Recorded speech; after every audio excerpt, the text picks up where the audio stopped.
¿Me creerías si te dijera que hay una especie de plantas que crece en todos lados del mundo a excepción de los climas polares y los desiertos?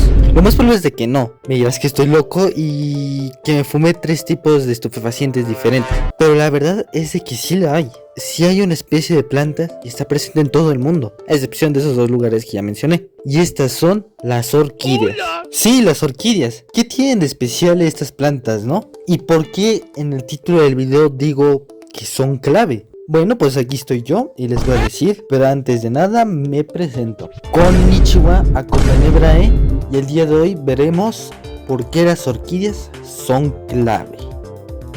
Primero te voy a decir que las orquídeas son la familia de angiospermas más grande que existe, teniendo entre un alrededor de 25.000 a 30.000 especies registradas, además de unos 60.000 híbridos que fueron creados por floricultores. Y como ya dije en la introducción del video, estas plantas se encuentran presentes en casi todos los biomas del mundo, a excepción de los polares y los desiertos. Y a continuación te voy a dar ejemplos de algunos países de Latinoamérica en donde las orquídeas están bastante presentes. Iniciando por México. México es uno de los pocos países megadiversos, así que es de esperarse que haya gran cantidad de orquídeas. Y pues así lo es. En México se han registrado un alrededor de 1260 especies de orquídeas y unos 170 géneros distribuidos en montañas, bosques templados, selvas, matorrales, pastizales y manglares. Y se estima que un 40% de las orquídeas mexicanas son endémicas y estas han sido usadas desde tiempos prehispánicos, siendo cultivadas como ornamentos, medicina, adhesivos y como alimentos, siendo la más usada la vainilla planifolia. Porque si no lo sabías, la vainilla que se usa en la industria repostera se extrae de una orquídea que es originaria de los bosques tropicales de México y que las civilizaciones indígenas usaban para aromatizar el chocolate que preparaban. Y en el caso de las aplicaciones medicinales, la orquídea Catasetum integerrium, que habita en la península de No Te Entiendo, que se usa como antiinflamatorio y para tratar dolencias gastrointestinales. En México las orquídeas son tan queridas y apreciadas que están incluso protegidas por la ley.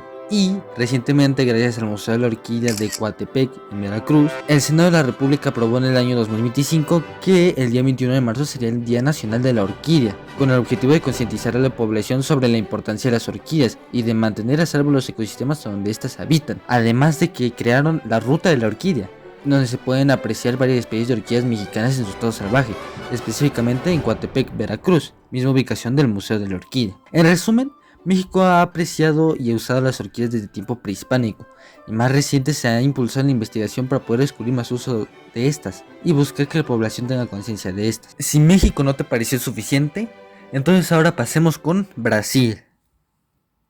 Brasil es el país más megadiverso que existe en el mundo y cuenta con alrededor de 2.000 a 2.500 especies de orquídeas, con 170 géneros, de las cuales la mayoría de orquídeas se encuentran en la zona del Amazonas. Y si esto no fuese suficiente, en Brasil se encuentra la orquídea Avenaria rapens, la cual es una orquídea acuática o semiacuática, ya que le gusta crecer en lugares donde el agua se queda estancada, y probablemente es la única orquídea de este hábito, aunque muchos orquideófilos la consideran como terrestre. Y Brasil también cuenta con su propia versión de la orquídea vainilla, siendo la Vanilla eduali, o orquídea chocolate, que es como se llama vulgarmente, y también se puede usar para la producción de vainilla tal como se hacía con Vanilla planifolia. Y por si aún esto no te basta, Brasil cuenta con la orquídea más grande del mundo, contando con casi 3 metros de altura y un aproximado de unas 400 flores en 19 tallos. Y esta orquídea es del género Grammatophyllum y fue donada al Orquideario Nacional cuando estaba muy chiquita, y se fue adaptando poco a poco al clima de Brasil y hasta crecer hasta semejante tamaño. Y con todo esto podemos decir que las orquídeas en Brasil son un símbolo de belleza y de superación.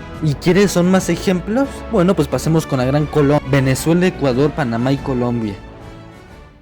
El caso de Venezuela es especial, ya que su flor nacional es una orquídea, en este caso la Cattleya moschiae, la cual fue declarada Flor Nacional de Venezuela el 23 de mayo de 1951. Además de que Venezuela cuenta con un alrededor de 1.200 a 1.500 especies, siendo las Cattleyas las que mayormente predominan, aunque muchas de las especies de Venezuela se encuentran amenazadas y en peligro de extinción. Y al igual que Venezuela, Colombia también cuenta con una Cattleya como su flor nacional, en este caso la Cattleya trianae. Y Colombia cuenta con 4.270 especies de orquídeas, de las cuales 1.572 son endémicas. además de contar con 272 géneros de orquídeas distribuidas por toda Colombia, lo que vuelve a Colombia el país con mayor cantidad de orquídeas en el mundo, la mayoría estando concentradas en la región andina del país. Y al igual que en México, se han creado bastantes programas para proteger las orquídeas de amenazas como la pérdida de sus hábitats. Pero Ecuador compite con Colombia por el puesto de ser el país con mayor cantidad de orquídeas, ya que Ecuador cuenta con alrededor de 4.000 especies de orquídeas, además de que es el país con mayor cantidad de orquídeas por kilómetro cuadrado, y todo gracias a las Islas Galápagos, en donde habita gran cantidad de musgo, el cual es el principal lugar de crecimiento para las orquídeas, lo que permite que éstas desarrollen y florezcan rápidamente. Y Panamá, al igual que Venezuela y Colombia, cuenta con una orquídea como flor nacional, en este caso la orquídea Peristeria elata, además de contar con un aproximado de 1.000 especies, de las cuales 150 son endémicas del país, lo que convierte a Panamá en parte de un grupo de países con mayor cantidad de orquídeas en su territorio junto a Ecuador, Colombia y Perú. Y para finalizar con los ejemplos, veamos qué tiene para ofrecernos Perú con sus orquídeas. En Perú se estima un aproximado de unas 3.000 especies de orquídeas, lo cual es casi el doble de las 1.600 especies que se tenía consentimiento hace unos 10 años, lo que representaría un 10% de la cantidad de orquídeas total de todo el mundo. Además de que en su maravilla del mundo, Machu Picchu, existen alrededor de unas 400 orquídeas registradas, y al igual que en México, las orquídeas peruanas han tenido relevancia desde el Imperio Inca, con relatos en donde las orquídeas toman protagonismo, además de nombrar las orquídeas en sus idiomas nativos, y durante el virreinato se descubrieron 600 especies de orquídeas nuevas en Perú, a manos de botánicos enviados a hacer expediciones. Ya vimos cómo en todos estos países las orquídeas están bastante presentes en su biodiversidad, forman parte de la cultura e incluso de la identidad nacional. ¿Pero por qué? ¿Cómo es que las orquídeas han logrado estar presentes en todas partes del mundo? Pues mi querido amigo, eso es gracias a que las orquídeas son de las plantas que mejor se adaptan, siendo las orquídeas de las pocas, si no es que las únicas plantas que pueden tener hábitos terrestres, es decir, que crecen en la tierra como una planta normal, que pueden ser epífitas, es decir, que crecen pegadas al tronco de otra planta, sin la necesidad de ser parásitas, simplemente conviven de forma armoniosa, que pueden ser litófitas, es decir, que crecen pegadas a las paredes de rocas que hay pues en las cordilleras, por ejemplo, que pueden ser acuáticas, como pudimos ver en el caso de la orquídea de Brasil, e incluso que pueden ser micoheterótrofas. Y te preguntarás, ¿qué es eso? Bueno, pues las plantas micoheterótrofas son plantas que no hacen fotosíntesis o hacen una cantidad muy pequeña de esta. Y entonces, ¿cómo es que sobreviven? Pues estas parasitan a otros seres, principalmente hongos, de los cuales van a ser dependientes toda su vida. Y por poco estuvimos cerca de tener orquídeas saprófitas, es decir, que se alimentaban de la materia orgánica muerta, pero no hay orquídeas saprófitas. Pero si estos hábitos no son suficientes para ti, las orquídeas también tienen otros métodos de sobrevivir. Por ejemplo, desarrollan hojas grandes, carnosas, en donde almacenan demasiada agua para los periodos de sequía. O también pueden desarrollar pseudobulbos, en donde van a almacenar nutrientes y agua para sus periodos de hibernación o en el caso de que los recursos empiecen a escasear. Pero aún queda hablar de sus flores, y esto es lo más fascinante de las orquídeas, ya que sus métodos para que los polinicen son increíbles, ya que muchas de estas adoptan formas extrañas o emiten aromas bastante fuertes para atraer a sus polinizadores, además de desarrollar colores vibrantes, como lo puede ser la orquídea Coryanthes leucocoris, una especie que ha desarrollado un sistema de mecanismo bastante complejo en el que atrae a polinizadores por medio de una bolsa llena de líquido, además de que la forma de las flores de las orquídeas es bastante peculiar, ya que estas normalmente cuentan con 2 pétalos, 3 sépalos y un labelo, y muchas veces es este último, el labelo, el que sirve a veces como una plataforma de aterrizaje para los polinizadores, aunque estos muchas veces suelen tener formas más extrañas y exóticas para atraer a los polinizadores. Y otra cosa que caracteriza bastante a las orquídeas es de que recompensan a su polinizador, le dan alimento, aceites, esencias, cera, resinas y fragancias, que son precisamente estas últimas, las fragancias, lo que juegan un papel bastante importante, porque ¿qué pasa si tu flor no es bonita? ¿Cómo vas a atraer a un polinizador? Y es que orquídeas de estas dos subtribus atraen a insectos, normalmente el género masculino, para que estos vayan y se llenen de esta fragancia y estos perfumes, y así a su vez la orquídea sea polinizada, aunque los polinizadores que las orquídeas atraen normalmente es selectivo y solo atrae a un grupo específico de machos. Pero ya vimos que normalmente las orquídeas recompensan a sus polinizadores, pero hay otras que no lo hacen y solo los engañan. ¿Cómo? Con aromas, formas y colores, e incluso movimientos que imitan algo que les interesa a los polinizadores o a otros insectos, ya sea imitando las formas y colores de flores que sí recompensan a sus polinizadores. También pueden imitar zonas de anidamiento, en donde los polinizadores podrían poner sus huevos, pero al final la orquídea termina siendo polinizada. O también pueden imitar sitios de resguardo, donde los polinizadores podrían resguardarse, aunque esto no es del todo un engaño, ya que pues ambos terminan ganando. E incluso pueden hacer pseudoantagonismo. ¿Qué es esto? Es que la orquídea atrae a polinizadores que buscan deshacerse de algún enemigo, de algún insecto que les genere competencia. Entonces cuando ese insecto ve a su enemigo, va y lo ataca, pero en verdad es solo una flor. Y tras toda esa lucha, el insecto polinizador va a terminar lleno de polen y simplemente va a esparcir los genes de esa orquídea para que se siga reproduciendo. Y finalmente es usar el engaño sexual, el cual es que las flores se parezcan bastante a las hembras de algunas especies de insectos. Entonces cuando los machos van, piensan que hay una hembra. Entonces pues entran en contacto con la flor, se llenan de polen y listo, se poliniza. Pero ¿y qué pasa si todo esto falla y las condiciones donde la orquídea vive empiezan a fallar?